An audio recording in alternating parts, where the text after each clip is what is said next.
So I think in general, people really need to take a different tact with the right side of the aisle, people that identify as right-wing.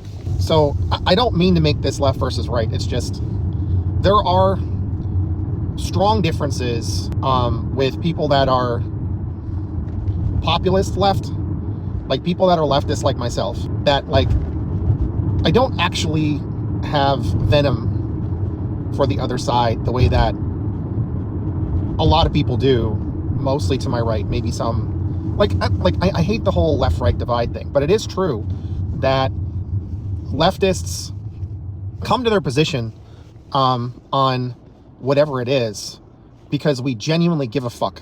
Like it's grounded in fundamental principles, fundamental values that we actually hold. Like, I'm going to tell you this.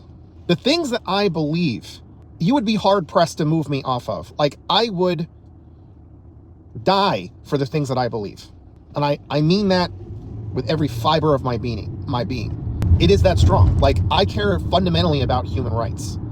I care about actual, like, equal, just justice. Like, I do care about a rules-based order. I think there are things that should be universally, like, guarantees for life. The things that you need to live should be fucking guaranteed. In a world that we have all the resources, all the shit is there to just decide that you're going to get the housing that you need in the proximity of the job that you want to spend your time at doing. Things that you actually enjoy, that actually do benefit the community, that serve a purpose. That's what jobs are supposed to be for. Whatever your conception, I don't care. We're talking about my views. I'm entitled to my fucking views. And you don't get to limit me in what I believe. You don't get to tell me what I get to believe. Those are my rights and those are my freedoms. I get to decide what I believe. You don't get to put words in my mouth. Let's be fucking straight clear on that one. Okay? People should have a fucking right to housing. They should have a fucking right to clean air, to drinkable water, right? All the things that they need to take care of themselves, like hygiene and all that stuff. They should have free, high quality education from, preschool or whatever, all the way through post-grad. We should fucking invest in education. That is good for society. And if people want to be lifelong learners, fucking great. Let them do it. There is value there. It's intrinsically value. It's intrinsically valuable. I don't give a fuck about money. I don't give a fuck about profits. I am so fucking tired of every goddamn thing being made into some kind of commodity fucking form. They've taken everything from us with this rent-seeking bullshit. They're poisoning our air. They're poisoning our water. They're taking our drinkable water for these fucking data centers to put out some substandard bullshit AI slop nonsense. And I don't care if they advance. I do care if they lose on their bet at the cost of all of us. It's fucking bullshit. Like, they have stolen our information, our ideas, our products of the things that we put out there because they game the system to encourage us to teach their fucking models so they could replace us. All that shit should be ours. Yes, like, I do agree in aspects of socialism. I do think we should have more of democracy everywhere, especially in the workplace. Because when we all have skin in the game, when we all get a say, when we choose who our fucking leaders are, instead of them being chosen by other parties, by somebody else who owns the shit. I'm so tired of all of us being so fucking exploited and so morally beaten down. Like, I'm tired of fucking regular normalized abuse. I am tired of violence. I'm tired of violence on a societal level that has been normalized. I'm tired of the abuse. And the bottom line is, I want all of our kids coming up now to not be raised by authoritarian parents that abuse their kids and make society worse. They turn men into fucking monsters. And then we have assholes who do nothing but spread misinformation. They lie to them. They turn them into just unhappy, immoral, unempathetic monsters that are miserable fucks. And they cannot take care of themselves. They cannot they cannot have a good quality of life because they've been trained to be hateful pieces of shit. I think everybody deserves care. I think everybody deserves the comfort of a community. I think everybody deserves some version of a village that is taking care of them, that is guiding them, that is teaching them. One thing I'm passionate about is when I look at other models, like the Native Americans and many other cultures, man, they did a good job with the models that they had of taking care of their people. People have a function in their social order and their society, and they took care of their fucking kids. And the kids learn useful fucking skills. And they learn their culture and their traditions and that kind of stuff. And I'm not saying that that's the only way to do it. Humanity has lots of examples of different ways that we take care of our people. But I'm tired of the ones that we know don't work. And I'm sorry, but I have to look at these like people that have adopted this evangelical Christian shit, the Christian nationalism shit that's fucking up our world right now. This fucking Zionists that raise human beings to be monsters and not care about other human beings. There's no empathy. They don't see them as human. That's wrong. Like, all the nationalism shit has to go. All this, like, the racial superiority or religious superiority, that shit has to go. It's fucking wrong. Nobody on the goddamn planet should be teaching that anybody is above anybody else. We are all fucking equal. That is the only way this shit is going to work. And that is the only thing that has ever fucking worked and will continue to work. And the right wing wants to basically try to eliminate people on the left. And it's never gonna fucking work. We are always going to be there because we are fucking right. Why? Because we examine the material conditions. We understand the people's fucking basic goddamn human needs. And we work for progress. You motherfuckers are regressive by nature, and you keep trying to regress us to an imagined fucking past. You literally are delusional. You're trying to make some shit happen that never fucking happened. They want an all-white, like, fucking United States. That has never fucking happened. It's never happened in human history. The same problem the fucking Germans had. How do you not look back at past examples of fascism that blew the fuck up? That blew the fuck up. The shit did not work. The shit didn't work. I care about things that are a threat to humanity. I fucking do. You can't make me not care. Why the fuck don't you? And again, I want to say this. For people on the right, listen, is there anything? Give me your top, like, 3 or 5 actual values. What shit would you fucking go to the hill and fucking die for that shit? Like somebody said, you can't have that anymore. You would say, fuck you, you can't take it from me. Because I have shit I can fucking say. Whatever's going on politically, it doesn't change jack fucking shit about what I believe. This is not performative anything. It's not virtue signaling. I believe this shit to my fucking core. I do believe in aspects of patriotism, but I extend it.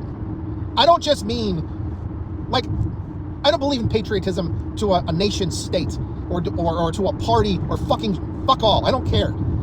I believe a true patriot honors their commitment to fucking humanity, to fucking human decency, to fucking human dignity, to human rights, which are universal. There is no shit that is different from one race to another, to one person's who has certain religious or cultural values or gender. Like, can you fucking stop obsessing about people's fucking genitals and who they fucking love? Leave people the fuck alone. Learn to appreciate other people's contributions to society. Learn things that are different. Get out of your fucking box. It is really important to travel. It is really important to have social interactions with lots of different people.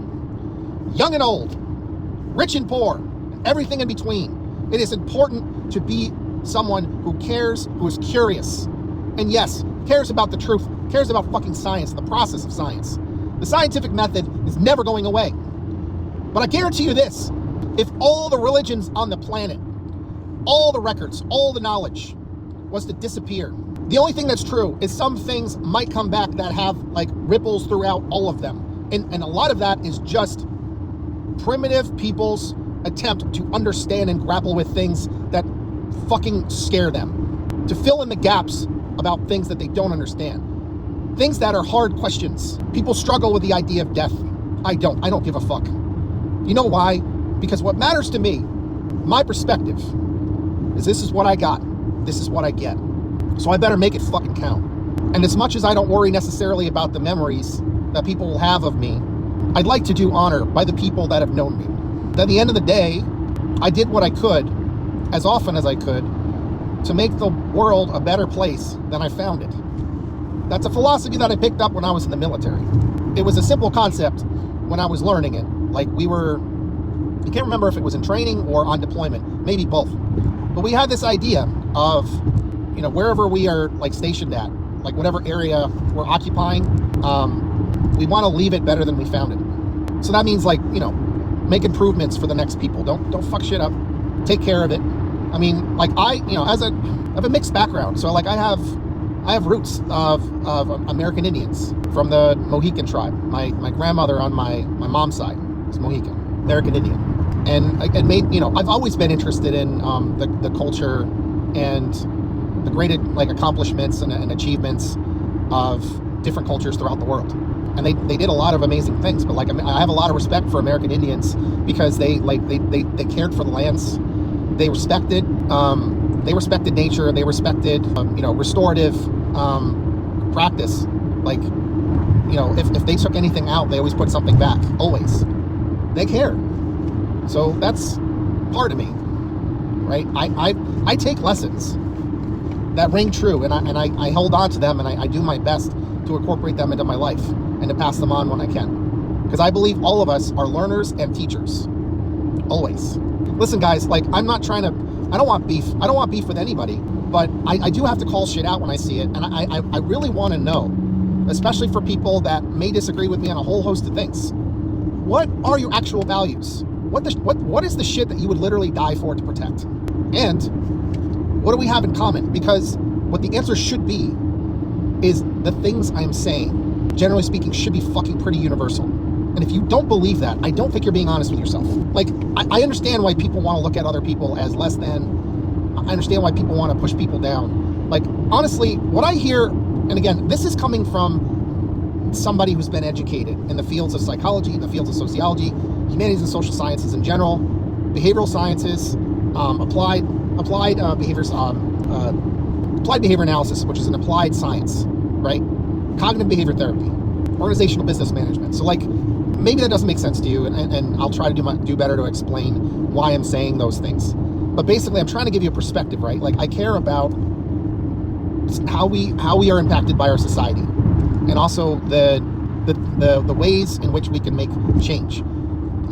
How we are impacted by our own perspective, the context in which our behavior is formed over time, our learning histories. We get exposed to things and we react to things, and we learn lessons. True lessons are learned based on repeated histories and the consequences of our own actions and response, and how our behaviors are rewarded versus discouraged, right? I understand what I'm hearing a lot from people on the right is it sounds to me like patterns of long exposure to abusive behavior from other people, especially from an early age. What we know about a lot of people on the right, they're raised in very authoritarian homes. That's not only true for people on the right. That happens for people on the left and on the center too. But it sticks for some people. And if you're getting this stuff during critical periods of development, you can get certain long-term patterns of behavior as a result. So that's my perspective. From what I see patterns that likely come from being abused. And that limits the formation of your ability to develop certain socially important, socially significant behaviors, certain cognitive abilities that are really important. More importantly, developing empathy. Developing empathy is pretty critical in terms of your ability to relate to other people, relate to the world around you. And it can certainly result in styles of communication that are going to be a problem. And it shapes your understanding of the world around you. So I say all that to say this. I know many people out there have struggled for a really long time and ended up where they are because of learning histories that are not conducive to other behaviors that might be more beneficial for them and for the people around them. It's not that those things can't change. It's harder to change them. And it's worse when there's reinforcing mechanisms. Things it hurts my heart when I hear pastors at some of these churches preach hate. That's not a good lesson. I don't like it when I see a lot of these podcasters and these people in media spaces that millions of people are exposed to. They're preaching hate, preaching ignorance, preaching fear. Those are fucking with your brain. Long-term exposure to these things leads to some pretty fucking nasty outcomes. So to some extent, I'm not that surprised by a lot of things that I'm seeing today. I've seen the patterns developing. The more I've seen them, the more I get worried. And I say that as someone who, I grew up in a home that was pretty fucking abusive. There was psychological abuse, some abuse I don't want to talk about that much, physical abuse. And I can tell you that while I was young coming up, it was not easy for me because of the effects of abuse. And that has an impact on how people treat you. Like people that have been abused are like kind of shrink into themselves. Some might develop some like more aggressive behavior. There's a whole bunch of different stuff there. But the short version is it's not really that adaptive.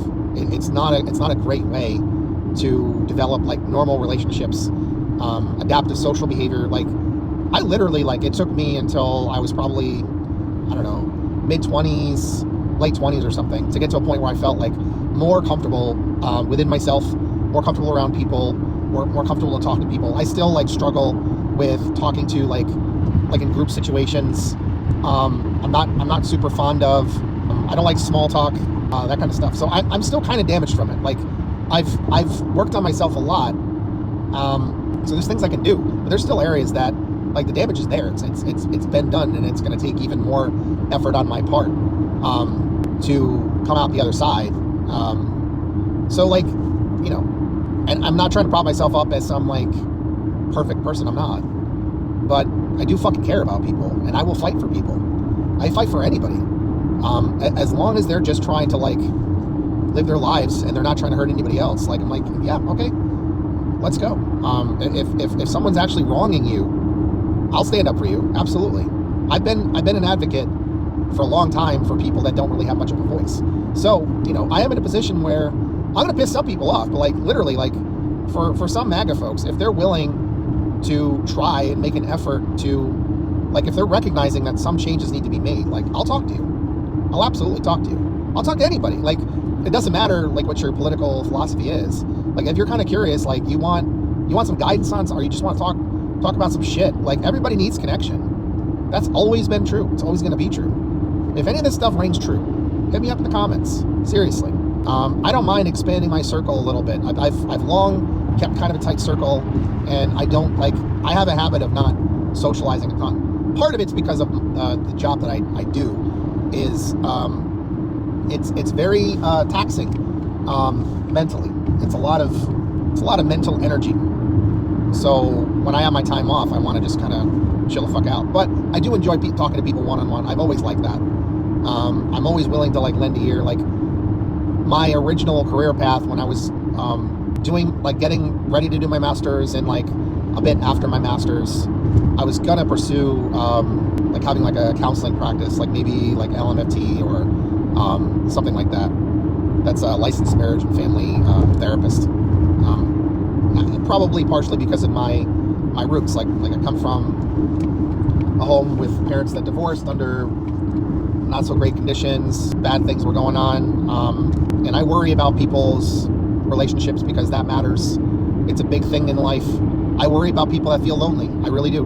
I worry about lonely men. I worry about lonely women. I worry about men that are not able to make sure that women are comfortable enough around them. And it's really hard for women out there because a lot of men are just, unfortunately, like they don't feel safe to be around. They're not, like, they don't know how to relate. And I really worry about that stuff. Like, I genuinely do worry about, like I hear men and their complaints about, like, well, how the hell, like, what am I supposed to do now? Because, like, you're telling me I'm supposed to be this, but, like, that feels impossible. And, like, it feels impossible to find a partner out there because the dating scene sucks. Like, I can't imagine what it's like right now. I remember when I was going through the dating scene from years ago. It's fucking rough, man. It's really rough. But I'll tell you this, the main thing for me, and again, maybe this isn't true for everybody, but the main thing for me was when I finally found somebody, the person I'm with now, the love of my life, we'll be together probably forever, like pretty much 100%. I don't see that changing anytime soon because we're a really good fit. But I was comfortable at that time, and I wasn't really looking for anything necessarily. I was mostly just like, my life's okay. I feel okay about myself. I have stuff going on. I mostly just want to get out there and meet people, no pressure. Just spend time together, get to know each other, go out and do some stuff. I wanted to meet people because I was spending a hell of a lot of time working and almost no time socializing.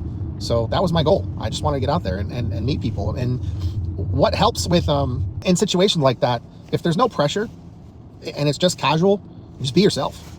And, if you like spending time together, you can opt to spend more time together. Just careful, fellas and ladies. There's kind of a sweet spot there. If you want it, if you feel like it's turning to be potentially romantic, speak it. And it's a little scary, but it's worth it. Because if you're feeling it, if it feels like it's mutual, say it then. It's like, hey, like I feel like this is going somewhere. Maybe we don't go down the friend road. Maybe we try something else. It's totally okay. Like, learn to communicate. Practice just normal, comfortable conversation. Aim to learn some things about the person. Pick things that you can share something about yourself related to that topic. And just try to be yourself, but practice. Like, social skills take practice. Dating is really all about putting ourselves out there. And, it's messy, but the more comfortable you are, the more comfortable you make them feel, the more safe you make them feel. And really, like dating's all about spending a lot more time taking care of yourself, having your head in the game of like what you want out of life, and actually having goals and being able to talk about those things and have something going on. So if things don't line up, like you don't really want to be trying to date. You want to be spend time with friends, family, hobbies and stuff like that, and just having casual meetups with people. Like, hookup culture is terrible for trying to like find a relationship, and like it's an entirely different skill set. I mean, like, let's be real. Like, people at times, they just want a casual thing, and that's fine as long as you're clear about it. As long as your intent is there and their intent is there, just be upfront and set boundaries. Like, listen, no, I just, I'm sorry if you're catching feelings, but that's just not where my head's at. And then we'll just, we'll cut it off there, and you guys go on your separate ways, rip the Band-Aid off, and you're better off. Yeah, I know a lot of guys, like, I don't know, honestly, like, I've thought about, trying to get involved in some kind of like men's groups or something. Cause I really feel bad for dudes out there. I was like following a story earlier today about, a gentleman that got asked some questions. It was just some guys seeking some advice, and the young guy was basically saying, like, nobody talks to me about this stuff. Nobody, like, I can't get advice from anybody. Like, you're the first one. It's like, fuck, man, that's sad. That's really sad. And then, like, dudes are getting on these like stupid morons like Andrew Tate and the Fresh and Fit guys and all that stuff. Like, they're just producing more angry men that are just going to be unhappy. And women are upset by that culture. And they're kind of like, well, fuck it. And I don't blame women. We're like, they don't want a child. They don't want a man child. They don't want, like, guys, real fast. Women do not want somebody who, like, does not, like, do basic hygiene. Like, honestly, like, the bar is, like, subterranean for what, for, like, the basics of what women want. It's like, take care of yourself. They want you to have something in mind for a future. You want to be secure in yourself. That would help. Have something going on. Have, like, some kind of hobbies. And be able to be comfortable and talk to them. And treat them with respect and dignity. That's important. But they're not going for these guys that, like, they're like, oh, you're going to be my housewife or whatever. It's like, no. Like, a lot of them are just not into that at all. They don't want a man baby. They don't want to be treated, obviously they don't want to be treated bad. I don't know. I worry. I want people to be happy and healthy. And I want women to feel safe. Like, women are not safe in our society. And it's getting worse. Like, it's something like 1 in 3 or 1 in 4 women have been sexually assaulted or will be. It's fucked up. So a lot of men are just thinking they, are owed sex. Like, guys, don't go there. Don't go there. Learn how to be loving with women. Learn how to listen to them. Learn how to ask them things. When you're being a lover, like, learn them. Learn what they like. Learn what they don't like, and be responsive to that. They will do the same. And if they're not, like, cut it off. If they don't treat you right, cut it off. Don't be afraid to be back out there in the dating pool. It's okay. Like, you're way better off recognizing red flag. Well, first off, like, learn your red flags. Learn the stuff that's like, nope, not doing that. Like, if you're a guy that, like, wants to have kids at some point, you do have to ask early on, like, early in the dating stage. I mean, hell, like, even, honestly, like, I don't think it's unfair to, like, ask some, like, big questions, like that. I think it's helpful. I think, like, some people might say, you know, it's a little early for that, but, like, why? Because if you get in, like, 5, 6, 7 dates, whatever the fuck, I don't know, maybe that's fair. Like, see if you actually connect at all first, but it should come up early, is all I'm saying. Like, learn the big things. Like, you know, where do you see yourself living in the future? Like, what do you see yourself doing in the future? What kind of housing situation are you after? You know, do you want pets? If so, what kind of pets? Kids. Do you want kids or do you not want kids? How many kids? Like, these are all fair things. And if you guys are not connecting on big things, you got to cut it off. Don't string people along. Don't waste each other's time. And it's okay. Mostly learn to communicate. Like, my top rules with, like, relationships, just because I know, like, these are things that really fucking matter, big picture, is number one is communication. You guys have to have good communication. So learning communication skills is really important. Learning to listen, learning when to pull back, learning your own triggers, learning how to, like, cope with situations that you're not comfortable with, learning to, like, how to actually have, like, successful, constructive confrontations. Like, you gotta know how to navigate that stuff, and part of that is emotional intelligence, which is tough for a lot of guys. It really is. It took me time, and I still have to, like, check myself at times. I'm like, oh, okay, I'm getting really frustrated there. I gotta chill out. This is turning into a very long video. So yeah, communication. I would say financial literacy and financial responsibility. So, like, you know, you got to be on the same page with finances, and it doesn't benefit either side to have expectations that don't match up about finances. Like, I don't know. I have I think it's a good idea for finances to be separate. That keeps things relatively clean, and then, like, you know, you just figure out, like, how we're gonna split stuff up for certain things. Like, I've been doing that with my girlfriend for 5+ years now, and we just figure out what's fair. We talk about it, and there's a little bit of flexibility there, but, like, it's pretty fucking fair. And she's got a business, and I've got whatever stuff I got going on, and we're both financially responsible. We both think about the future. We spend some, but we don't spend like crazy. And yeah, but communication is really key. And then not being afraid to address red flags, not sitting on things that make us upset. Talk about it. Work through it.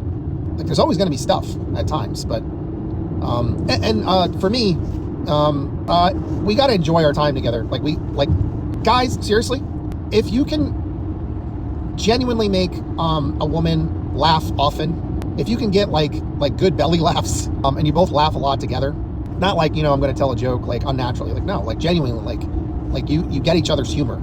That's big. That is a big path to success.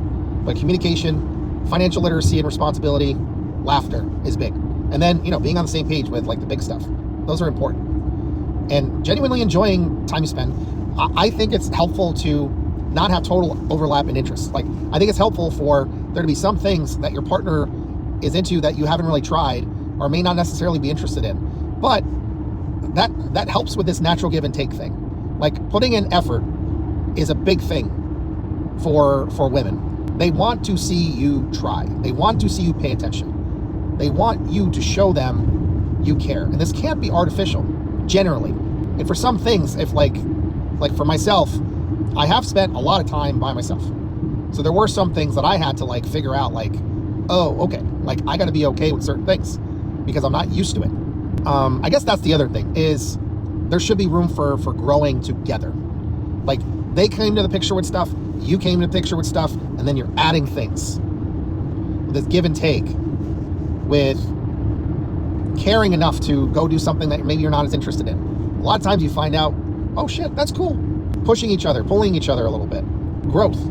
Like, that's the point. The point is growth.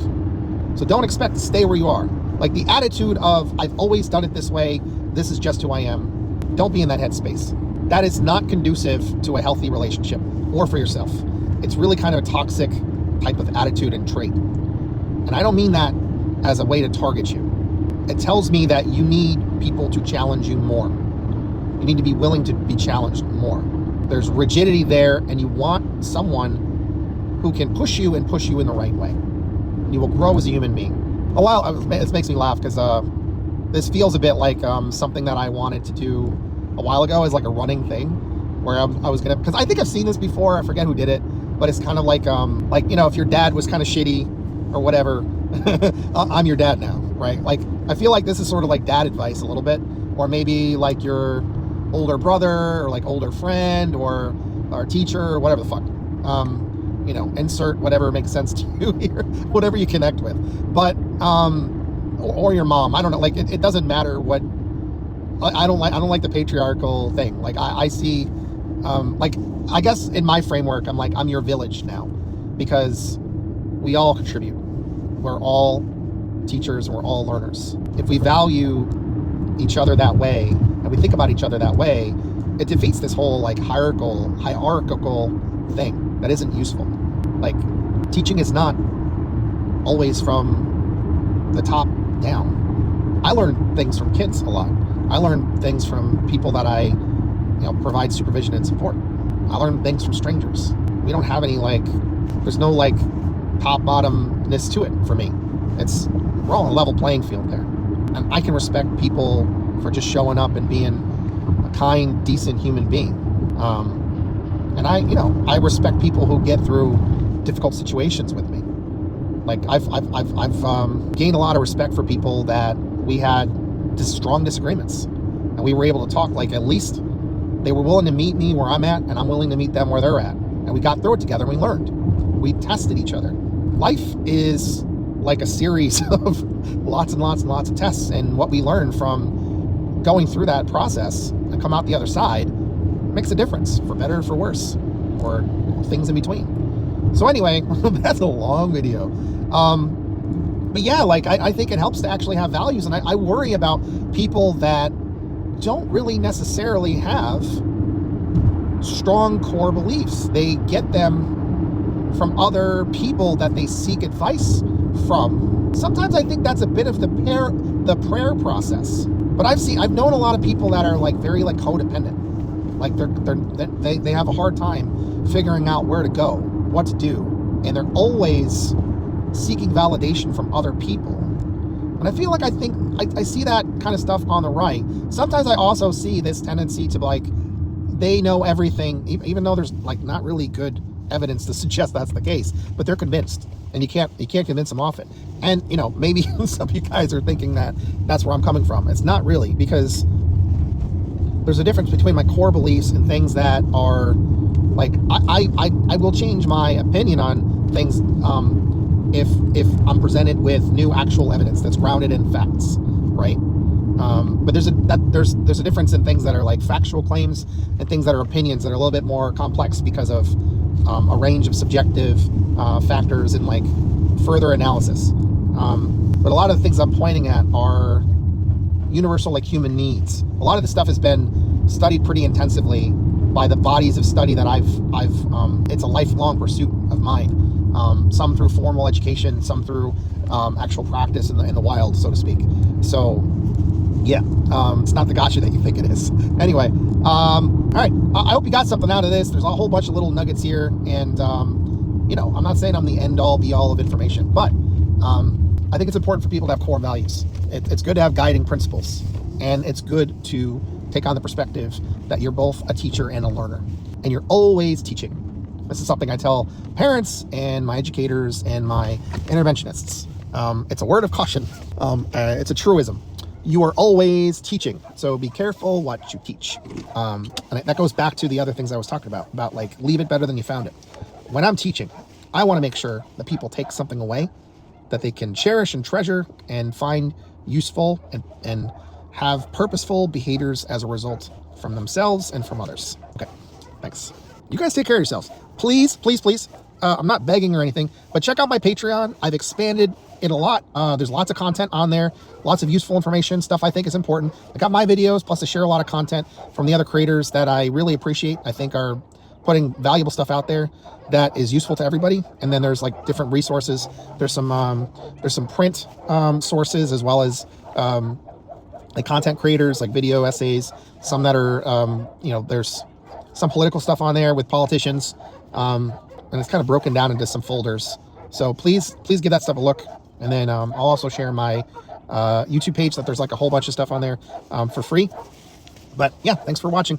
Please like, share, hit all the buttons, do all the things, and I'll see you guys in the next one. Take care. That's it for me.